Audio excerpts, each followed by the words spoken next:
لا حول ولا قوة إلا بالله العلي العظيم. أعوذ بالله من الشيطان اللعين الرجيم. بسم الله الرحمن الرحيم. الحمد لله الذي هدانا لهذا وما كنا لنهتدي لولا أن هدانا الله. لقد جاءت رسل ربنا بالحق والصلاة والسلام على رسول الثقلين محبوب رب المشرقين والمغربين جد الحسن والحسين أبي القاسم محمد. اللهم صل على محمد وآل محمد وعلى أهل بيته الطيبين الطاهرين المعصومين المظلومين ولعنة الله على أعدائهم أجمعين. أما بعد فقد قال الله تبارك وتعالى في القرآن الحكيم. بسم الله الرحمن الرحيم. يا أيها الذين آمنوا قوا أنفسكم وأهليكم نارا وقودها الناس والحجارة. صلوات. اللهم صل على محمد وآل محمد. اللہ رب العزت کا شکر گزار ہوں کہ پہلی مرتبہ آپ کے درمیان مجلس خطاب کرنے کا شرف حاصل ہوا ہے. یہ آپ کی محبت ہے اور ہمارے علی بھائی کی محبت ہے کہ انہوں نے ہمیں یاد فرمایا اور ایک ایسے موضوع کے متعلق گفتگو کرنے کی انہوں نے ہم سے گزارش کیا کہ جو موضوع بہت ہی اہم اور ضروری ہے. چونکہ ہزاروں مجلسیں ہوتی ہیں، ہزاروں بیانات ہوتے ہیں، لیکن کچھ موضوع تشنا رہ جاتے ہیں. وہ ہے حقوق اولاد. عام طور سے آپ نے مجلسیں سنی ہوگی تو والدین کے کیا حقوق ہے اس پر تو گفتگو ہوتی ہے. اور اگر آپ یوٹیوب پہ جائیں، اگر آپ گوگل پہ جائیں تو آپ کو سینکڑوں نہیں ہزاروں ایسی مجلسیں مل جائیں گی جو حقوق والدین سے متعلق ہیں. لیکن اگر آپ حقوق اولاد کیا ہے اس سلسلے میں اگر آپ تلاش کریں گے تو شاید ہزار میں کوئی ایک مجلس آپ کو مل جائے جو حقوق اولاد سے متعلق ہے. اس لیے یہ موضوع بہت زیادہ ضروری بھی ہے، بہت زیادہ اہم بھی ہے. جیسے نماز واجب ہے اسی طریقے سے تربیت اولاد بھی واجب ہے. جیسے روزہ واجب ہے اسی طریقے سے تربیت اولاد بھی واجب ہے. جیسے زکوٰۃ واجب ہے اسی طریقے سے تربیت اولاد بھی واجب ہے. جیسے خمس واجب ہے اسی طریقے سے تربیت اولاد بھی واجب ہے. جیسے زکوٰۃ واجب ہے اسی طریقے سے تربیت اولاد بھی واجب ہے. جیسے جہاد بر وقت واجب ہے اسی طریقے سے تربیت اولاد بھی واجب ہے. جیسے حج خانہ کعبہ کا طواف کرنا یہ سب واجبات میں سے ہے، اسی طریقے سے تربیت اولاد بھی واجب نہیں اوجب ہے. ایک سوال پڑھیں. اللهم صل على محمد وآل محمد. آپ حضرات تھوڑا سا ادھر سے ہٹ جائیں تو آنے والے ادھر ایک سلوات پڑھتے ہوئے آپ تھوڑا تھوڑا آگے آ جائیں انشاءاللہ. اللهم صل على محمد وآل محمد. تو جیسے نماز واجب ہے اسی طریقے سے تربیت اولاد بھی واجب ہے. اس کو ہم اگنور نہیں کر سکتے کیونکہ اگر اچھا معاشرہ بنانا ہے تو صحیح تربیت اولاد کی دینی ضروری ہے. لیکن افسوس ہے کہ ہم ہر مسائل پہ گفتگو کرتے ہیں لیکن جو سب سے زیادہ مسئلہ اہم ہے اس مسئلے کو ہم چھوڑ کر یوں ہی آگے بڑھ جاتے ہیں.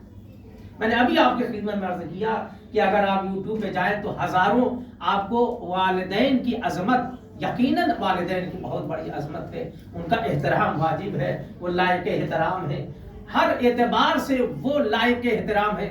مگر کیا ہم حقوق اولاد کو ترک کر دیں؟ کیا اسے فراموش کر دیں؟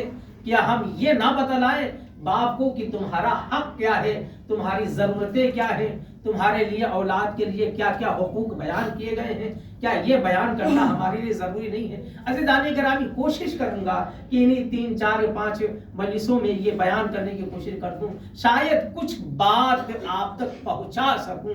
تو اگر ایک بات بھی آپ کے ذہن تک پہنچ گئی تو انشاءاللہ میں سمجھوں گا کہ میری مجلس سوارت ہو گئی، اللہ نے مجلس کو قبول کر لیا۔ ایک صلوات پڑھیں محمد والے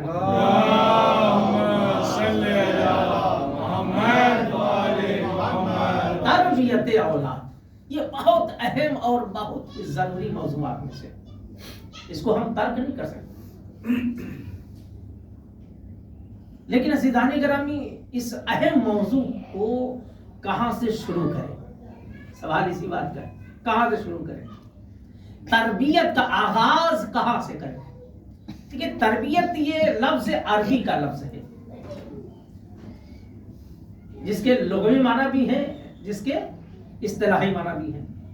لغوی معنی میں اگر آپ جائیں تو اس کے معنی یہ ہوگا رشد و نمو کے، یعنی بچے کے لیے اصلاحی قدم اٹھانا، اس کی بہتری کے لیے اقدام کرنا، یہ کیا ہے؟ اس کے لغوی معنی، ڈکشنری معنی میں۔ اصطلاح میں تربیت کس کو کہتے ہیں؟ اصطلاح میں تربیت اس معنی میں ہے کہ بچے کے اندر جو صلاحیتیں چھپی ہوئی ہیں اس کو تربیت کے ذریعے سے عملی مجسمہ بنا دینا، اسے کہتے ہیں تربیت۔ یعنی اس کے اندر جو صلاحیت ہے اسے اجاگر کر دینا، اسے معاشرے کے سامنے لا کے کھڑا کر دینا عملی طور سے، اسے کہتے ہیں تربیت۔ اب تربیت کے کتنے مراحل ہیں؟ روایات اگر آپ پڑھیں گے، احادیث اگر آپ پڑھیں گے تو 2 مرحلے ہیں جہاں سے تربیت کا آغاز ہوتا ہے۔ میں آپ سے پوچھ رہا ہوں، کیونکہ بات اگر سسپینس ہو تو بڑا مزہ آتا ہے۔ ایک سوال بڑے محمد اب یہاں سے گفتگو کا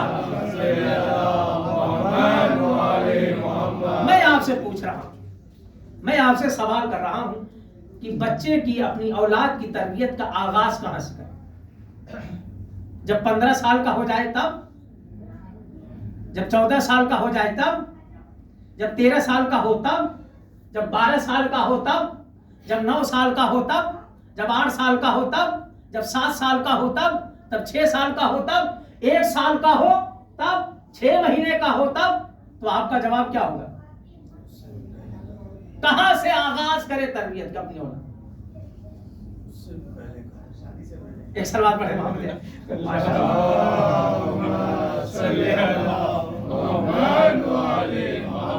ایک اور سلوات پڑھے ان کی صحت و سلامتی کے لیے۔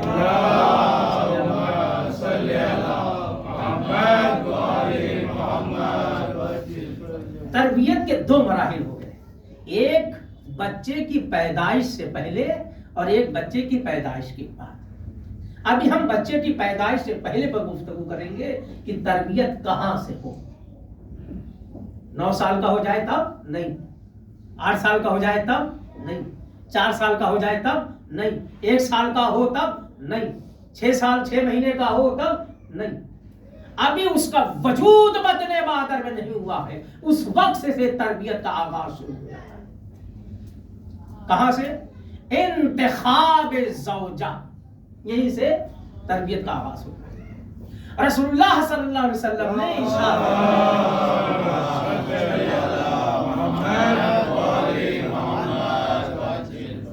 رسول اللہ کیا ارشاد فرمایا کہ ہم اپنی اولاد کے لیے جو زوجہ انتخاب کرتے ہیں وہ 4 چیزوں کی بنیاد پر انتخاب کرتے ہیں۔ اب دیکھیے تربیت کا آغاز کہاں سے ہو رہا ہے۔ رسول اللہ نے یہ بھی فرمایا ہے کہ جس رحم کو اپنے بچے کا مستقر، اپنے بچے کی سکونت قرار دے رہے ہو، ذرا سوچ لو تو صحیح کہ کس کو قرار دے رہے ہو۔ ذرا سوچو تو صحیح، تم کس کو لے کے آ رہے ہو، اپنے بچے کی ماں کس کو بنا رہے ہو، اس سے پہلے ذرا سوچ لینا۔ رسول اللہ نے کیا فرمایا؟ رسول اللہ صلی اللہ علیہ وسلم ارشاد فرما رہے ہیں کہ جب انتخاب انسان کرتا ہے اپنے بچے کے لیے اس کی بیوی، یا اپنی بیٹی کے لیے کوئی شوہر، تو ہمارا فوکس کس بات پر ہوتا ہے؟ رسول اللہ نے فرمایا 4 چیزوں کی بنیاد پر ہم رشتوں کا انتخاب کرتے ہیں۔ یا صرف دولت کی بنیاد پر، ایک نمبر 2 یا حسن و جمال کی بنیاد پر، نمبر 3 یا صرف خاندان کی بنیاد پر، نمبر 4 یا تو تقوی و پرہیزگاری کی بنیاد پر۔ رسول اللہ فرماتے ہیں کہ تقوی و پرہیزگاری دیداری کی بنیاد پر شادی کر کے عقد کر کے تم کامیاب ہو جاؤ۔ سبحان اللہ۔ پہلی کیا چیز رسول اللہ نے فرمائی؟ یا صرف مال کی بنیاد پر، یا صرف حسن و جمال کی بنیاد پر، یا صرف حسب و نسب کی بنیاد پر۔ رسول اللہ نے فرمایا پہلا جو مال جس کی بنیاد پر تم انتخاب کر رہے ہو، اپنی بیٹے کی جو زوجہ تم ڈھونڈ رہے ہو، یا اپنی بیٹی کے لیے تم جو شوہر تلاش کر رہے ہو، صرف مال کی بنیاد پر کرو گے تو کامیاب نہیں ہوگے، کیونکہ مال کیا ہے؟ عارضی ہے، آج ہے کل نہیں ہوگا۔ اور یاد رکھیں دیدار نگرامی، مال کسی کے پاس ہمیشہ نہیں رہتا ہے، اور اگر چاہتے ہیں کہ مال ہمیشہ رہے آپ کے پاس، کیونکہ خدا بند متعال جسے بھی دیتا ہے وہ دوام دیکھ کر دیتا ہے، ہمیشگی کے لیے دیتا ہے، چھینتا اس وقت ہے اس سے وہ دولت جب وہ اس کے جس کا حقوق ہے اس کو ادا نہیں کرتا۔ امام فرماتے جس دن جس کے حقوق ہے تمہارے مال میں، جس دن تم اس کے حقوق کی ادا کرنا شروع کر دو گے، کبھی تمہارے مال میں کمی واقع نہیں ہو سکتی۔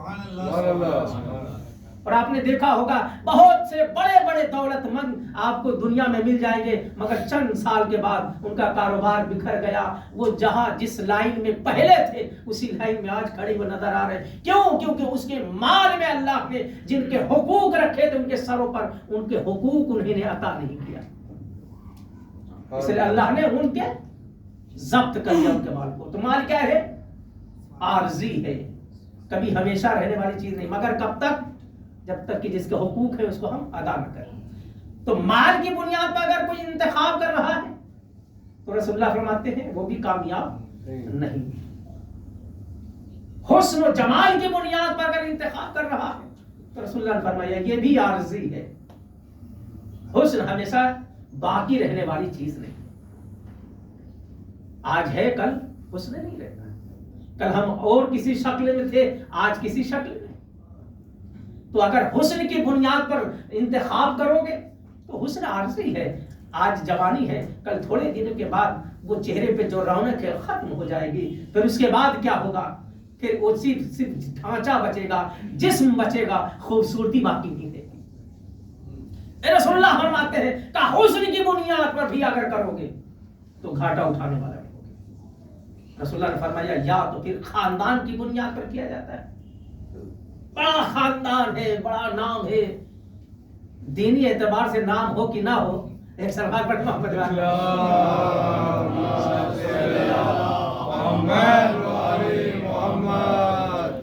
تو اگر صرف خاندان کی بنیاد پر اگر انتخاب کرو گے تو رسول اللہ فرماتے ہیں یہ بھی کامیاب۔ آپ سمجھ رہے ہیں آپ؟ اس لیے آج کل طلاق بہت ہوتے ہیں، آج کل طلاق بہت ہوتے ہیں کیونکہ انتخاب ہمارا غلط ہے۔ رسول اللہ نے جس چیز سے منع فرمایا ہے ہم اسی چیز کا انتخاب کر رہے ہیں۔ صرف دولت کی بنیاد پر انتخاب مت کرو رشتے کا، صرف حسن کی بنیاد پر انتخاب مت کرو رشتے کا، صرف نام و نمود پر انتخاب مت کرو رشتے کا۔ رسول اللہ نے کیا فرمایا؟ وہ صرف اور صرف دین دیکھ کر اپنی بیٹی کا رشتہ کسی کا کرو، اپنے بیٹے کا رشتہ کسی سے کرو اگر اس میں دین پایا جاتا ہے۔ لیکن اگر دین بھی ہو، دولت بھی ہو، دین بھی ہو، حسن و جمال بھی ہو، دین بھی ہو اور اس کا حسب و نسب بھی اعلیٰ ہو تو پھر کیا کہنا ہے عزیزان گرامی، وہ رشتہ کامیاب بھی ہے اور رشتہ آگے بڑھنے والا بھی ہے۔ لیکن اگر ان چیزوں کو جس کو رسول اللہ نے فرمایا ہے اس کو نظر انداز کر دیا تو پھر یقین جانیے ہمارا رشتہ کامیاب نہیں ہو سکتا ہے۔ اور یاد رکھیے ہم ان چیزوں کو چھوڑ کر جن چیزوں کے پیچھے پڑے ہوئے ہیں، کیونکہ ہم اپنی آنے والی اولاد کے لیے جو راستہ ڈھونڈ رہے ہیں تربیت کا، وہ تربیت کا راستہ فراہم نہیں ہو سکتا ہے۔ عزیزان گرامی، رسول اللہ نے اپنی بیٹی فاطمہ الزہرا کے لیے جو انتخاب فرمایا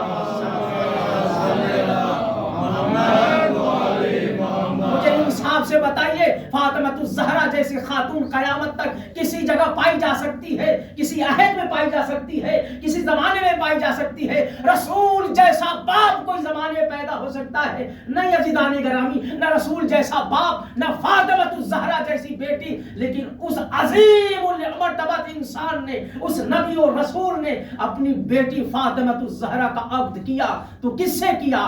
جو یہودیوں کے ہاں باغ میں پانی دے رہا ہے، مزدوری کر رہا ہے۔ بہت بڑے بڑے رشتے لے کے آئے تھے، یا رسول اللہ ہم اتنا دے دیں گے، یا رسول اللہ ہم اتنی دولت دے دیں گے، یا رسول اللہ ہم اتنا دے دیں گے، مگر رسول اسلام نے فرمایا یہ رشتہ، اس رشتوں کا مالک میں نہیں ہوں، جو مالک ہے وہ جانتا ہے۔ لیکن کس کے ساتھ کیا؟ مولا کائنات کے ساتھ۔ کس بنیاد پہ کیا؟ کیا علی کے پاس دولت حکومت تھی؟ جو باغوں میں مزدوری کرتا ہو، لیکن کس بنیاد پر؟ رسول اللہ کا فرمان اگر علی نہ ہوتے تو فاطمہ کا کوئی کفو ہوتا؟ کیا فاطمہ کی دولت کو دیکھا؟ علی کی دولت کو دیکھا؟ ہمارے یہاں کفو کیا ہے؟ ہم جب کفو تلاش کرتے ہیں، کس معنی میں کفو تلاش کرتے ہیں؟ ان کے پاس دولت ہے تو ہمارے پاس بھی دولت ہے، ہمارے پاس دولت ہے تو جس کو لے کے آ رہے ہیں ان کو بھی دولت ہونی چاہیے۔ ان کے پاس ایک گاڑی ہے تو ہمارے پاس بھی ایک گاڑی ہے، ہمارے پاس ایک گاڑی ہے تو ان کے پاس بھی ایک گاڑی ہے۔ یعنی دولت کو سامنے رکھ کر، مادیت کو سامنے رکھ کر جب ہم انتخاب کریں گے تو عزیزان گرامی ان رشتوں میں قدر بھی نہیں ہوگی، وہ رشتے برباد بھی ہو جاتے ہیں، تباہ بھی ہو جاتے ہیں۔ لیکن جب دین دیکھ کر رشتوں کا انتخاب کیا جاتا ہے تو ایک خاتون جنت کہلاتی ہے، دوسرا قسم النار والجنہ کہلاتا ہے۔ ایک سلوات پڑھے محمد وال محمد۔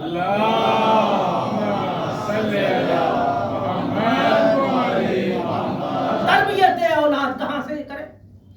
وہی سے ہم گڑبڑ کرتے ہیں جہاں سے ہم اپنی اولاد کی تربیت ہمیں کرنا ہے، وہیں سے ہمارا انتخاب غلط ہو جاتا ہے۔ پھر ہم کہتے ہیں ہمارا بیٹا ہمارا احترام نہیں کرتا، ہمارا بیٹا ہماری باتیں نہیں مانتا، ہمارا بیٹا ہم اس کو کچھ سمجھتا نہیں ہے۔ عزیزان گرامی، جو حقوق ہمارے بچوں کے تھے، جو بچوں کے، تو ہم نے ان کو پورا کیا کہ نہیں کیا؟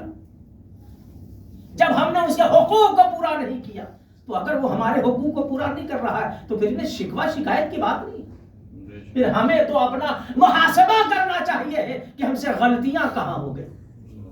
سبحان اللہ، سبحان اللہ۔ قاضی کا دربار ہے، ایک شخص آ جاتا ہے قاضی کے پاس اور کیا کرتا ہے؟ شکایت کرتا ہے۔ کس کی؟ اپنے بیٹے کی شکایت کرتا ہے۔ وہ ہماری بات نہیں مانتا، وہ ہماری بات نہیں سنتا، ہمارا احترام نہیں کرتا، ہم کہتے ہیں کچھ ہے، کرتا کچھ ہے۔ قاضی صاحب اس کو آپ سزا دیجئے، اس کو پٹی ڈانٹیے، پھٹکا دیے۔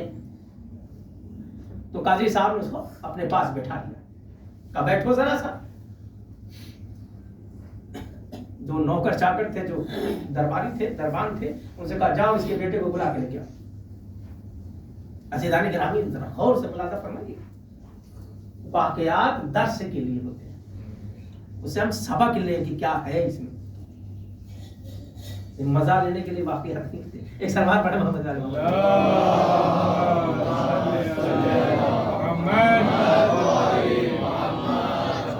کہا جاؤ اس کے باپ کو، اس کے بیٹے کو لے کے، اس کے بیٹے کو لے کے آیا گیا۔ کہا یہ جو سامنے بیٹا ہے پہچانتے ہو؟ قاضی صاحب کیسی بات کر رہے ہیں، میں اپنے باپ کو نہ پہچانوں؟ یہ تو میرا بابا ہے، یہ تو میرے باپ ہے، میرے والد صاحب ہے۔ کہا پھر تمہارے والد صاحب تمہاری شکایت لے کر میرے پاس ہے کہ میرا بیٹا میری بات نہیں مانتا ہے، میرا بیٹا میری بات نہیں سنتا، میرا بیٹا میرا احترام نہیں کرتا۔ تو جو بیٹا تھا اس نے کہا قاضی صاحب یہ بتائیے کیا باپ کا احترام کرنا واجب ہے؟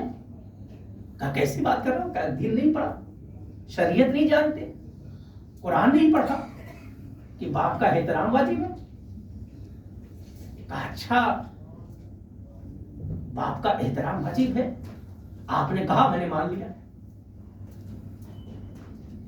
لیکن کبھی آپ مجھے یہ بتلائیے کہ جو باپ کے حقوق ہیں کیا بیٹے کے بھی کچھ حقوق ہے باپ کے اوپر کہ نہیں ہے؟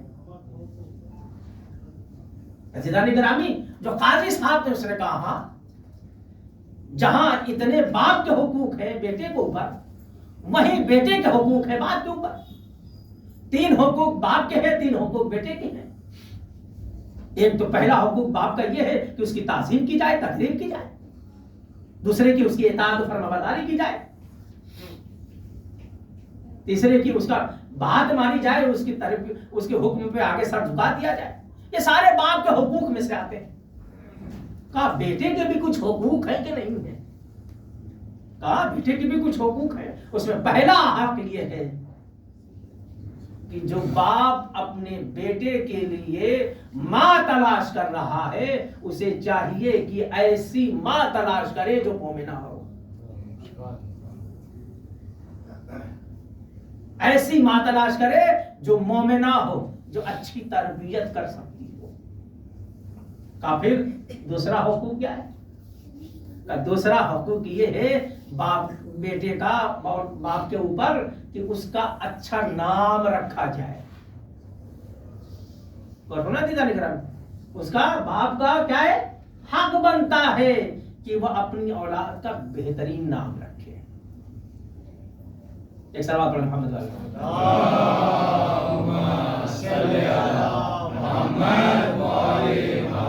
تیسرا حق بیٹے کا یہ ہے کہ اسے تعلیم و تربیت کی جائے، اس کا علم دیا جائے. کہا ذرا میرے باپ سے پوچھئے کہ ان تینوں میں سے کوئی حق اس نے پورا کیا ہے؟ کہا انہوں نے میرے لیے ایسی ماں کو تلاش کیا جو زمانہ بدنام زمانہ تھی. عزیزان گرامی، ہم زوجہ ہیروئن لے کے آئیں گے تو بیٹا آیت اللہ نہیں پیدا ہوگا.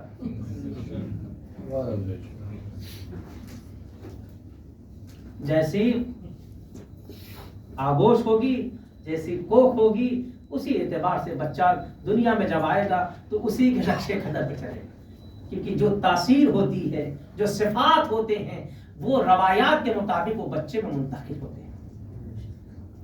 اس نے کیا کہا کہ ان تینوں میں سے کوئی ایک حق بھی میرے باپ نے پورا کیا ہو تو میں اس کا احترام کروں.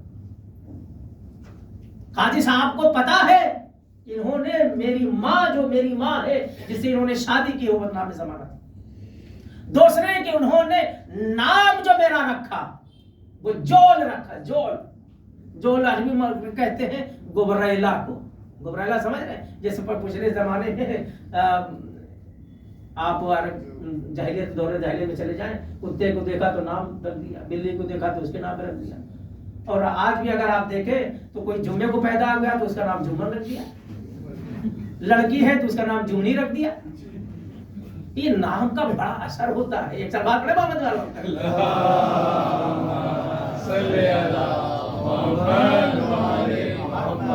نام کا بڑا اثر ہوتا ہے. لیکن ہم نام کیا رکھتے ہیں؟ آپ کو بہت ایسے مل جائے کہ جمن میاں. وہ اصل میں جمعہ کو پیدا ہوئے تھے.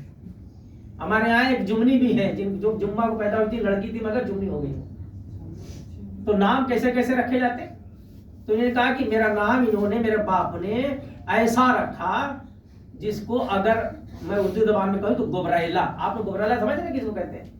جب بھینس وغیرہ جو گوبر ہوتی ہے اس میں جو کیڑے پڑ جاتے ہیں گوبر کو، اس کو گبریلا بولتے ہیں. اس جو کیڑے کو، اس پر اس نے، میرے باپ نے میرا نام رکھا. شریعت کیا کہتی ہے؟ نام اچھا رکھا. تیسرے یہ کہ تیسرا جو حق تھا میرا انہوں نے بھی مارا ہے کہ مجھے دین کی انہوں نے تعلیم نہیں دیا تھا. کون تھا یہ باپ جس نے تینوں حقوق اپنے بچے کے مار کے بیٹھا تھا اور شکایت آ کے کر رہا تھا قاضی سے؟ قاضی صاحب یہ میرا احترام نہیں کرتا، قاضی صاحب یہ میری بات نہیں مانتا. تو قاضی صاحب نے ان کے ہی منہ پہ جواب دیا، پہلے اپنے بیٹے کے حقوق تو پورا کر، پھر اپنے حقوق کے بارے میں بات کرنا. جاؤ پہلے ان کے حقوق کو پورا کر اپنے بیٹے کے، پھر میری بارگاہ میں آنا، پھر میں اس سے سوال و جواب کروں گا. لیکن تم نے تو کوئی اپنے حقوق پورا نہیں کیے. عزیزان کرام، مسئلہ یہی ہے، مشکل یہی ہے. ہم صرف اپنے حقوق کی بات کرتے ہیں کہ میرا حق یہ تھا انہوں نے نہیں دیا، میرا حق یہ تھا انہوں نے نہیں دیا، میرا حق یہ تھا انہوں نے، کبھی ہم نے یہ نہیں سوچا مجھ پر جس کا حق تھا اس کو میں نے پورا کیا کہ نہیں کیا۔ میرے بھائی کا حق تھا میں نے دیا، میری بہن کا حق تھا مجھ پر میں نے اس کو حقوق کو پورا کیا۔ جس دن ہم اپنے حقوق کو پورا کرتے چلے جائیں گے خداوند متعال وہ ہمارے حقوق کو بھی کسی کے ذریعے سے پورا کرتا چلا جائے گا۔ مسئلہ یہی ہے کہ ہم اپنے حقوق کو تو پورا نہیں کر رہے ہیں، لیکن ہم اس بات کی امید رکھ رہے ہیں کہ ہمارے حقوق کو کوئی دوسرا پورا کرے۔ سبحان اللہ۔ تو یہ تو مسئلہ نہیں پورا نہیں ہو سکتا۔ پہلے ہم اپنے حقوق کو جو اللہ نے ہمیں دیا ہے، جو اصول دیا ہے، ان اصول کو اپنائیں۔ پھر اگر کہیں کوتاہیاں ہو جائے پھر ان کوتاہیوں کو دور کرنے کے لیے پروردگار عالم کی بارگاہ میں استغفار و توبہ کریں۔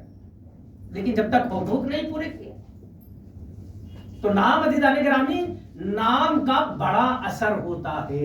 اپنے بچوں کا نام جب بھی رکھیں تو سوچ سمجھ کے رکھیں کہ اس لفظ کا معنی کیا ہے۔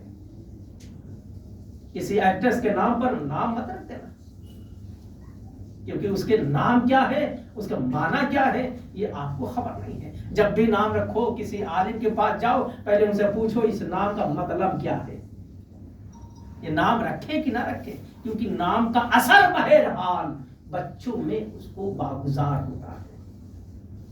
بہرحال جو والدین ہوتے ہیں، جو ان کے اثرات ہوتے ہیں، وہ بچوں میں منتقل ہو جاتی ہے۔ یہ میڈیکل سائنس بھی کہتی ہے، روایات بھی کہتی ہے کہ جو کچھ بھی ماں باپ کے اندر صفات موجود ہیں وہ صفات اکثر و بیشتر بچے میں منتقل ہو جاتی ہے۔ اچھی صفات ہو تو بھی منتقل ہوتی ہے، بری صفات ہو تو بھی منتقل ہو جاتی ہے۔ عزیزان گرامی، ہم صرف اچھی منتقل صفات کی کیوں نہیں بات کریں؟ اسی لیے تو مولا کائنات نے جناب عقیل اپنے بھائی سے فرمایا، میرے بھائی ایسے خاندان کو تلاش کرو جو بہادر ہو، اور اس میں شادی کروں تو جو بچہ پیدا ہو وہ بھی بہادر ہو۔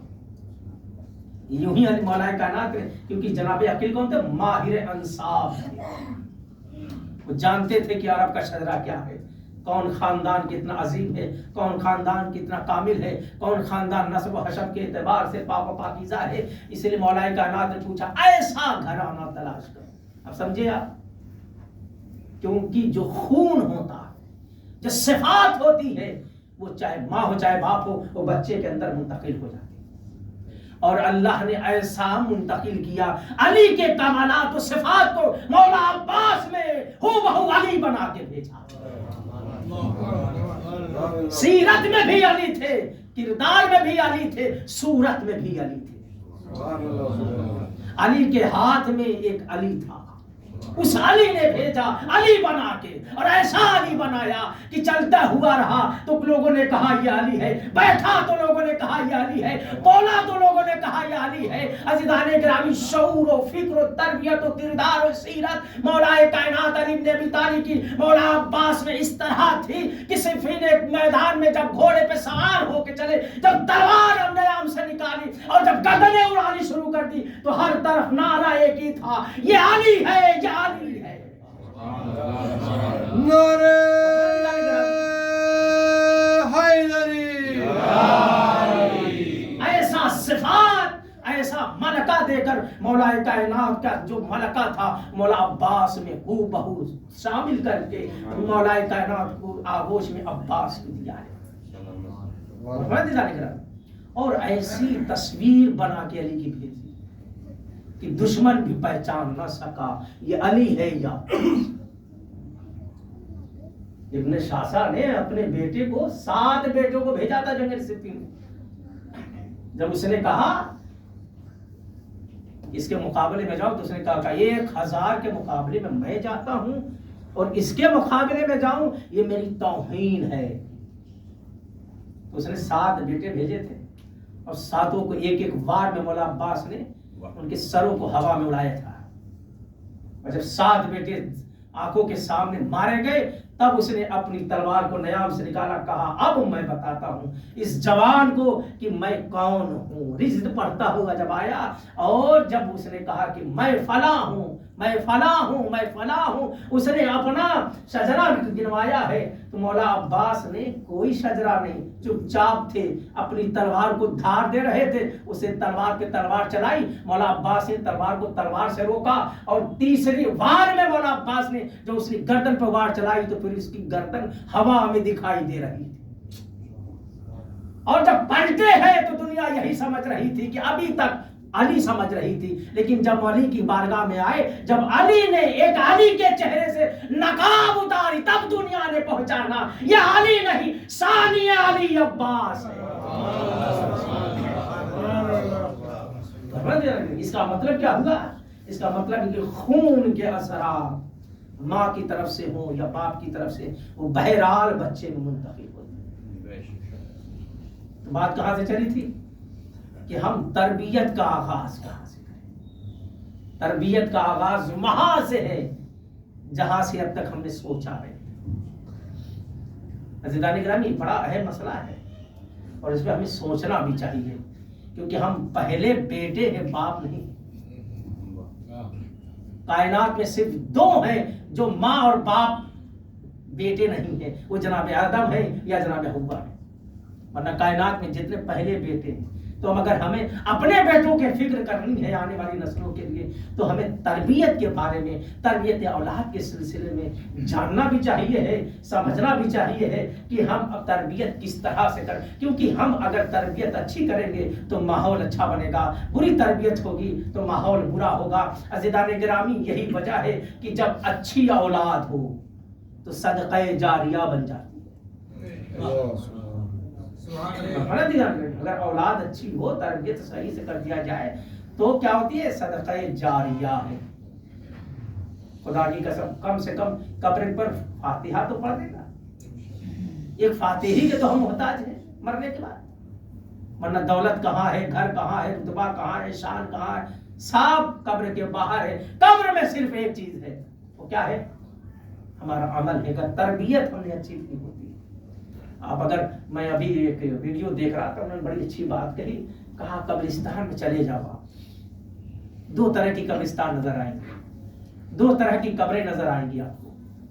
ایک قبر ہے جس پر پھول پڑے ہوئے ہیں، ایک قبر وہ ہے جس پر روشنیاں جگمگا رہی ہیں، اور اسی کے بغل میں ایک قبر ہے جو ٹوٹی ہوئی ہے، پھوٹی ہوئی ہے، جس کا کوئی پرسان حال نظر نہیں آتا۔ قبروں کو دیکھ تو پتہ لگ جاتا ہے کہ اس نے دنیا میں کیا کمایا تھا اور کیا کھویا تھا۔ یہ پھول بتلاتے ہیں کہ مرنے والا دنیا سے گیا تو اس کی اولاد، اس کے احباب، اس کے رشتہ دار، اس کا کم سے کم اتنا تو رتبہ رہا ہوگا، اتنا تو کردار اچھا رہا ہوگا، کچھ تو بہتر رہا ہوگا، جس کو یاد کر کے کم سے کم ہفتے میں صحیح آ کے پھول چڑھا جاتے ہیں، فاتحہ پڑھ جاتے ہیں، روغن روشن کر دیتے ہیں۔ عزیزان گرامی، مگر وہی بغل میں ایک قبرستان ہے، ایک قبر ہے جو ٹوٹی ہے، پھوٹی ہے، اولاد ہے مگر نہیں جاتی ہے، رشتہ دار ہے مگر نہیں جاتے ہیں، احباب ہے مگر پوچھتے نہیں ہیں، کچھ تو گڑبڑ رہا ہوگا۔ اتنا تو ہم کمائیں اپنی زندگی میں کہ جب مر جائیں تو عزیز و رشتہ دار، احباب، اولاد ایک فاتحہ پڑھنے جائیں، قبر اگر مٹ جائے تو کم سے کم نشان بنا دیں۔ اتنا تو ہم کمائیں اپنی زندگی، ایسا نہ ہو اس مادی دنیا میں اس قدر فنا ہو جائے کہ ہم تربیت اولاد سے اتنا منحرف ہو جائے کہ ہمیں خبر نہ پڑے کہ ہم کہاں تھے اور کہاں ہیں۔ اتنے غافل تو نہ ہو جاتے دانشگرامی، اتنے غافل نہ ہو جائے، کیونکہ جس طرح سے نماز واجب ہے اسی طریقے سے تربیت اولاد بھی واجب ہے۔ نہیں دانشگرامی، واجب نہیں اوجب ہے، اس سے بڑھ کے واجب ہے، کیونکہ انہی معاشرہ بنتا ہے انہی اولاد سے، انہی تربیت کی اچھی ہے۔ اگر ہم چاہتے بہترین معاشرہ ہو، میرے نوجوانوں، میرے عزیزوں، کل تم بھی کسی کے باپ بنو، جو باپ بن چکے ہیں، جو باپ بننے والے ہیں، ابھی سے اس بات کی فکر کرو کہ جو میرا بچہ آنے والا ہے، جو میرا بچہ آئے گا دنیا میں، اس کے لیے بہترین ماحول کیسے فراہم کریں۔ ابھی میں نے ایک لفظ میں گفتگو کیا ہے، انشاءاللہ آگے کل گفتگو ہوگی۔ ایک سوال پڑھے محمد والے محمد کا اللہم صلی علی محمد والے محمد وسلم۔ تربیت بہت اہم ہے۔ کربلا صرف رونے کی جگہ نہیں ہے، کربلا صرف گریہ کرنے کی جگہ نہیں ہے، کربلا تربیت کی جائیگاہ ہے، چھوٹوں بڑوں کی تمیز ہے، چھوٹوں بڑوں کا احترام امام حسین علیہ السلام نے کربلا میں بتلایا، اور ایسی تربیت کی حسین ابن علی 4 برس کی سکینہ ہے، مگر انہیں معلوم ہے کہ میرا بابا جو بھی اقدام کر رہا ہے وہ حق پر ہے۔ کہیں کوئی سوال نہیں ہے، جناب سکینہ نے کہیں کہا بابا یزید کی بیعت کر لیجئے مجھے پانی مل جائے گا، بابا نہیں میں پیاسی رہوں گی، مگر یزید کی بیعت نہیں۔ حسین نے کیسی تربیت کی، رباب نے کیسی تربیت کیا، جھولے سے اصغر نے اپنے آپ کو گرایا، یہ کس کی تربیت ہے؟ یہ حسین کی تربیت ہے۔ جب دین پر وقت پڑ جائے تو پھر جسم چاہے کتنا بھی چھوٹا کیوں نہ صحیح ہو، اپنے آپ کو قربان کرنے کے لیے تیار ہو جا۔ یہ علی اصغر نے جھولے میں بتلایا ہے، یہ حسین کی تربیت تھی، یہ جناب رباب کی تربیت، اور ایسی تربیت ہے کہ سب اپنی گردنیں کٹا کے مقتل میں سو گئے، مگر کسی بچے نے ظالم کے سامنے اپنے ہاتھوں کو جوڑ کے یہ نہیں کہا کہ مجھے مارے کیوں ہو، میں تمہاری بیعت کیے لیتا ہوں، میں تمہارے گناہوں کو تسلیم کر لیے دیتا ہوں۔ مگر عزاداران مظلوم کربلا اگر آپ دیکھیں کہ چھوٹے سے چھوٹے بچے نے بھی کسی نے پانی کے لیے کسی نے اس کے سامنے ہاتھ نہیں جوڑے، تمہیں ظلم کرنا ہے تو کر لے، تمہیں تماچے مارنے ہیں تو مار لے، مگر دین کا جو راستہ ہے جو حسین کے ہم باہیں چاہنے والے ہیں، حسین کے بچے اس راستے کو کبھی نہیں چھوڑیں گے۔ عزاداران مظلوم کربلا بس 2 لفظ مسائل کو سن لیے، زحمت تمام کر رہا ہوں۔ ہاں عزاداران مظلوم کربلا، کربلا کا واقعہ تمام ہو جاتا ہے، شہادت مکمل ہو جاتی ہے، اہل بیت کو اسیر کر کے کربلا سے کوفہ لے کے جایا جاتا ہے۔ جس گھر سے رواج پردے کا چلا تھا وہ بازاروں میں درباروں انہیں ننگے سر گرایا جاتا۔ کوفے کا بازار، جب کوفے کا بازار آیا نا، جناب زینب کو اپنے بابا کی شاہی یاد آ گئی۔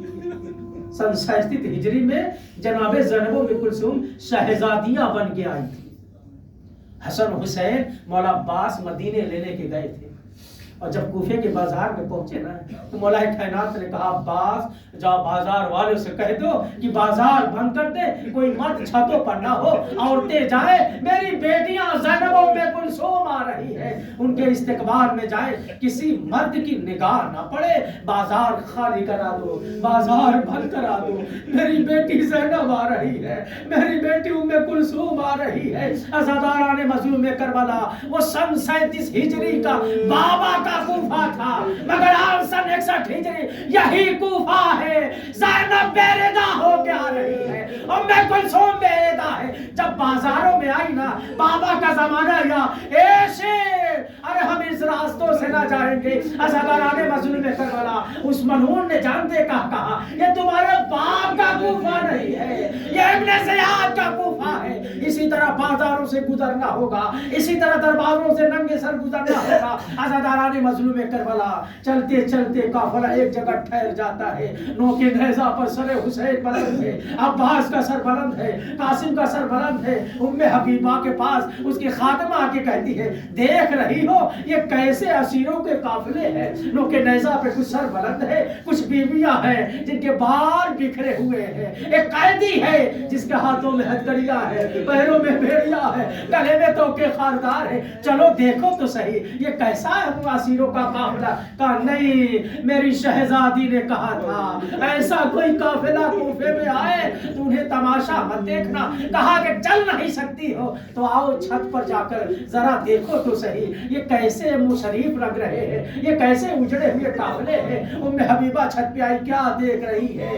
نو کے نیزہ پہ کچھ سر بلند ہے اور ایک جوان ہے جس کے ہاتھوں میں ہتھکڑیاں ہے، پیروں میں بیڑیاں ہے، گلے میں توکے خاردار ہے۔ ایک مرتبہ جھک کے کہتی ہے اے جوان، اے زعیم، اے بیمار، اتنا بتا دے تو کون ہے؟ جناب سید سجاد فرماتے بی بی اگر تمہیں کچھ پوچھنا ہے تو یہ جو پیچھے بیبیاں آ رہی ہیں ان سے سوال کر لینا۔ سید سجاد کا اونٹ آگے بڑھا، بیبیاں آگے بڑھی، اس بی بی جناب زینب کی آغوش میں 4 برس کی سکینہ پانی کا مطالبہ کر رہی تھی۔ ام حبیبہ نے دیکھا تڑپ گئی کہ بچی ٹھہر جا، میں تیرے لیے پانی لے کے آتی ہوں۔ ام حبیبہ دوڑی پانی لے کے آئی، کہا پانی پینے سے پہلے بی بی آپ اس بچی سے کہیے میرے لیے کچھ دعائیں کر دے۔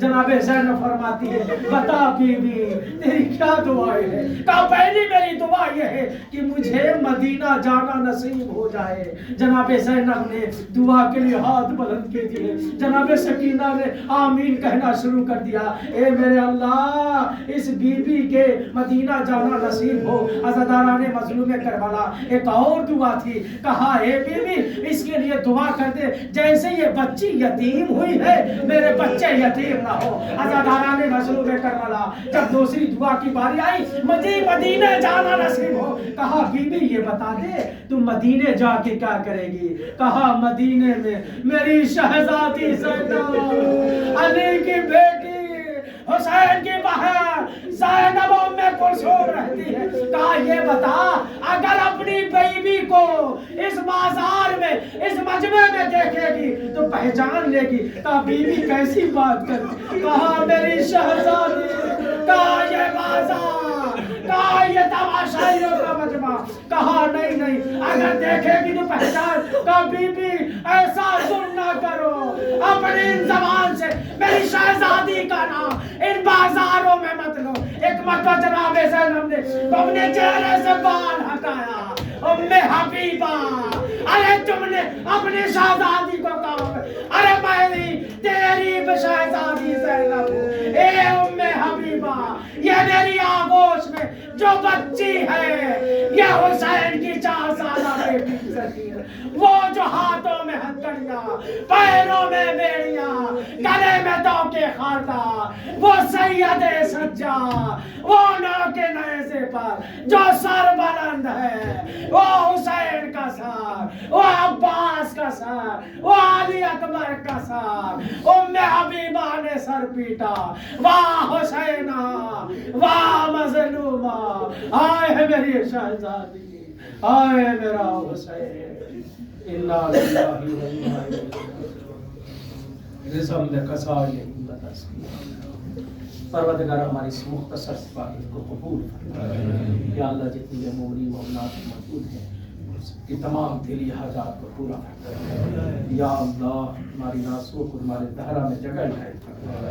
یا اللہ علی بھائی اور دیگر تمام مومنین کی رزق میں برکت عنایت فرما، آپ کے کاروبار میں ترقی عنایت فرما۔ پروردگار جتنے بھی دنیا میں کائنات و مظلومین ہیں، خصوصاً فلسطین، اہل فلسطین اور حزب اللہ جیسی شخصیات، پروردگار عالم محفوظ فرما، انہیں عمر عنایت فرما، ظالمین کا خاتمہ فرما، اپنے آخری حجت امام زمانہ عجل اللہ تعالیٰ فرجہ الشریف کے ظہور میں تعجیل فرما۔ ہم سب کو ان کے آوان و انسان میں شفا فرما۔